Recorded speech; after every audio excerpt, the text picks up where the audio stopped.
Shalom, selamat pagi saudaraku. Saudaraku, kalau kita percaya Injil, Alkitab itu memuat kebenaran dari Tuhan, kita harus benar-benar percaya kepada Dia secara utuh dan penuh. Seperti Daud dan banyak tokoh iman lain yang menjadi kekasih Tuhan. Wah, kita benar-benar beruntung saudaraku. Ya, jadi kita mau mengusahakan untuk kita bisa menjadi kekasih Tuhan. Tapi itu tergantung dari kita sendiri kok. Hidup kita sudah diberkati luar biasa, saudaraku. Betul. Kalau saudara hari ini mungkin merasa tidak beruntung dengan hidup, coba saya mau ajak sekali lagi, hidupmu dan hidupku itu diberkati Tuhan loh. Dulu kita gak punya apa-apa. Sekarang kita punya banyak hal, meskipun tidak berlebih ya. Tapi kita masih punya pekerjaan, kita masih punya kesempatan untuk melayani Tuhan di gereja lokal. Kita diberkati dengan pasangan, kita diberkati dengan orang tua, kita diberkati dengan ini dan itu, banyak saudaraku. Tapi untuk membalas kebaikan Tuhan yang begitu luar biasa memberkati hidup kita adalah dengan cara kita berjuang jadi kekasih Tuhan. Ya, karena hidup kita itu benar-benar hidup di dalam keberuntungan di dalam Tuhan. Ya, maka kita mau berjuang di situ, saudaraku. Tapi tergantung kita. Maka tadi saya awal sebelum saya lanjutkan renungan ini, saya ajak kepada kita semua untuk menyadari kita harus bersyukur dengan hidup ini. Karena dengan cara kita bersyukur, maka ada trigger atau sesuatu yang menggelitik diri kita untuk berambisi mengasihi Allah. Ingat tuh ya, Bapa kita Elohim Yahweh itu sudah memberikan putra tunggalnya untuk kita. Yesus itu mati di kayu salib untuk engkau dan saya. Kasihnya tidak diragukan lagi.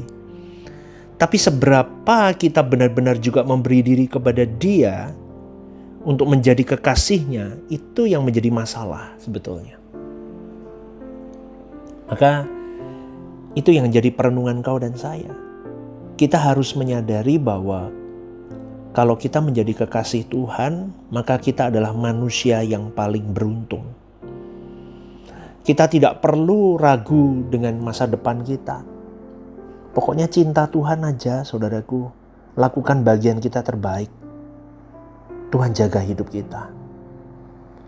Amin ya saudaraku. Tuhan Yesus menggambarkan pemeliharaan Allah yang sempurna di dalam Matius 6 ayat 25 dengan berkata begini. Janganlah khawatir akan hidupmu, akan apa yang hendak kamu makan atau minum, dan janganlah khawatir pula akan tubuhmu, akan apa yang hendak kamu pakai. Bukankah hidup itu lebih penting daripada makanan, dan tubuh itu lebih penting daripada pakaian?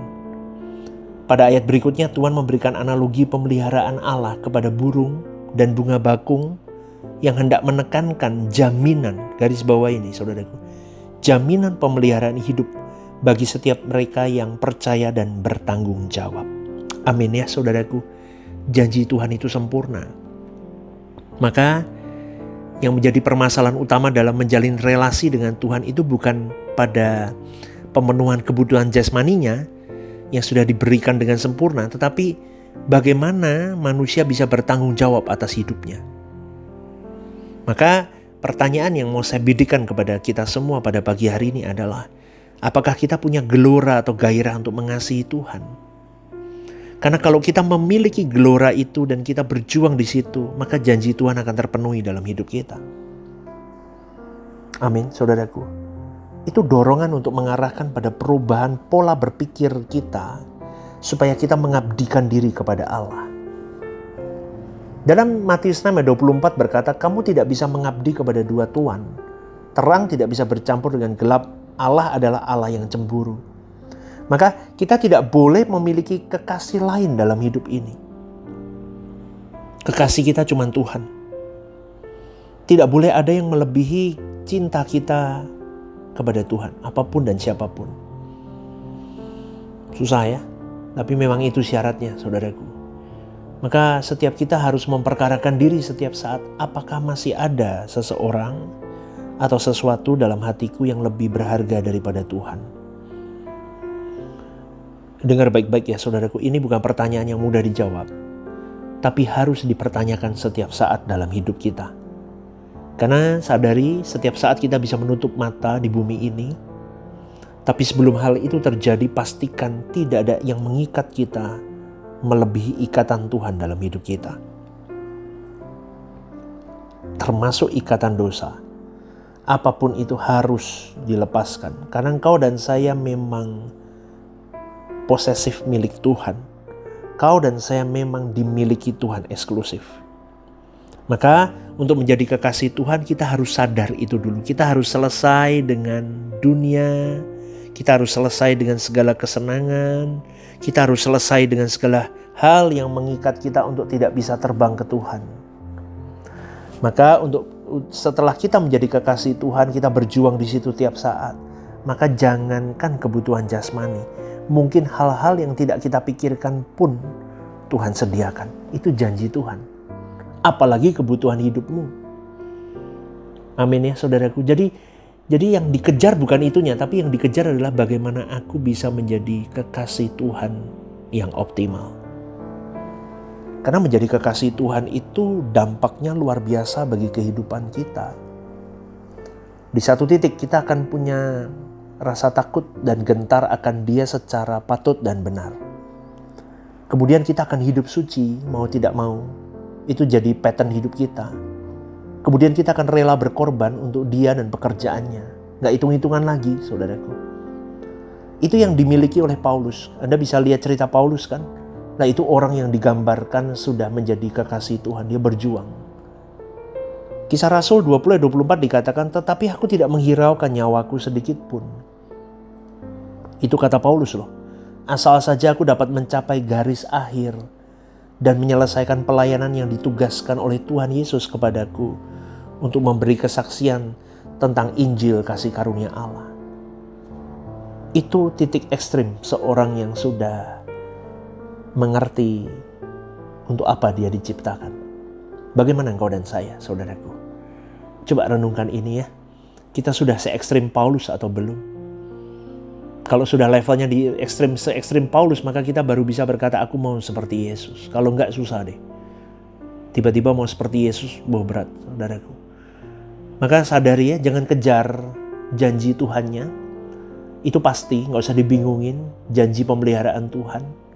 Apa yang kau makan, apa yang kau pakai, Tuhan cukupkan. Oh ya, tapi yang kau risaukan, saya risaukan adalah bagaimana kita bisa menjadi kekasih Tuhan.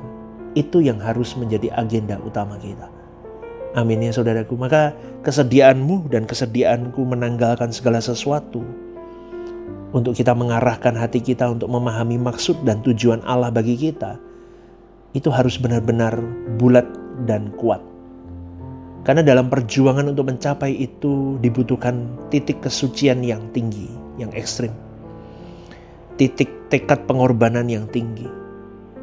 Titik tekad dicemooh. Kamu disendiri, disendirikan apa ya? Kamu sendirian, saya sendirian. Gak ada orang yang ada di pihak kita. Seakan-akan kita tolol dan bodoh. Ngerti gak saudaraku?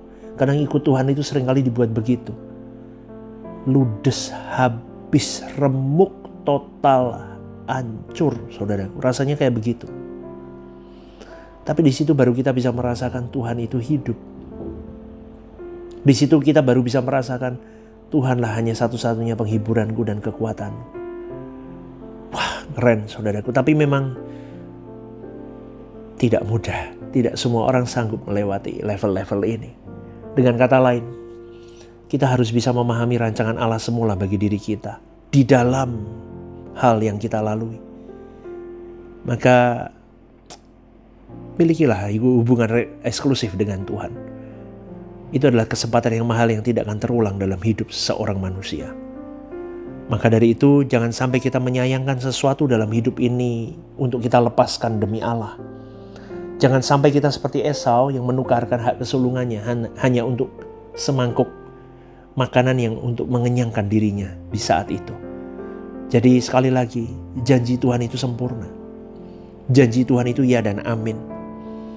Maka jangan pernah ragukan janji Tuhan.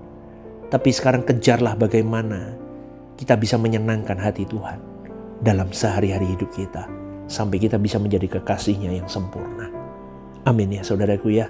Saya berdoa Diberkati pekerjaanmu hari ini, apapun yang kau lakukan dalam tuntunan dan penyertaan Tuhan. Tetap semangat, tetap sukacita.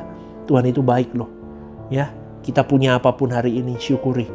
Katakan kepada jiwamu, Tuhan itu baik, sungguh baik, dan teramat baik. God bless you.